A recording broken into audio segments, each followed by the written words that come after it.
68. That's how many harbor seal pups you can see and hear here at the Vancouver Aquarium's Marine Mammal Rescue Center. In just a few short weeks, many of these pups will be released back into the wild. But before that can happen, staff and volunteers are hard at work making sure they're ready to go. So how do these pups end up at the rescue center? So maternal separation is the number one sort of underlying cause of why the animals are here this time of year.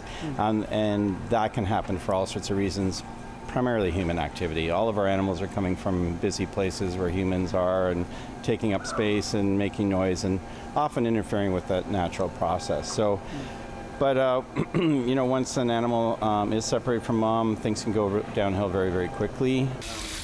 If you see a harbor seal pup and you think it might be in distress, he says to stay away and call the rescue center. They'll also help with any other marine mammal and sea turtles.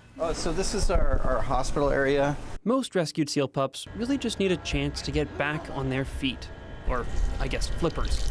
But the rescue center is also equipped to deal with the tougher cases. I guess the biggest one so far has been Crinkle, the eye surgery, which was the first surgery for our veterinary fellow on a marine mammal. This is Crinkle.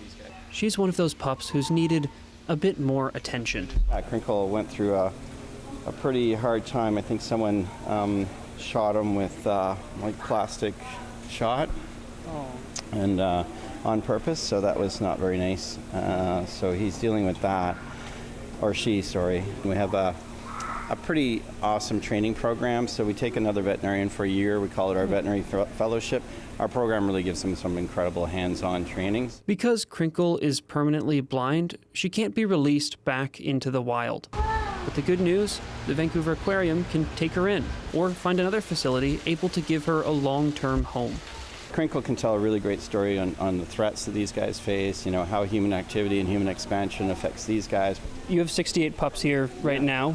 How many of those do you think will be good release candidates? These volunteers that you see and our incredible vet techs and all the people, they are running about the most successful harbor seal rehab program in the world. We are approaching 80% success rate. For most of the seals that come in, once they're eating well and their checkup shows they're healthy, it's time to graduate to the big pools. One of our pre-release pools, so group housing, this is where we let the animals have a lot more room to swim. We've got an even bigger pool that's kind of our pre-release pool.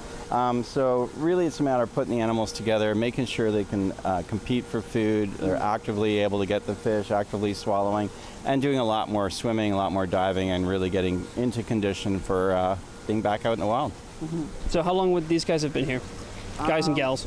Yeah, these guys would have been some of our earlier seals that came in, not like our super early seals. So I want to say they've been here all together in the facility probably about 6 weeks, maybe 7.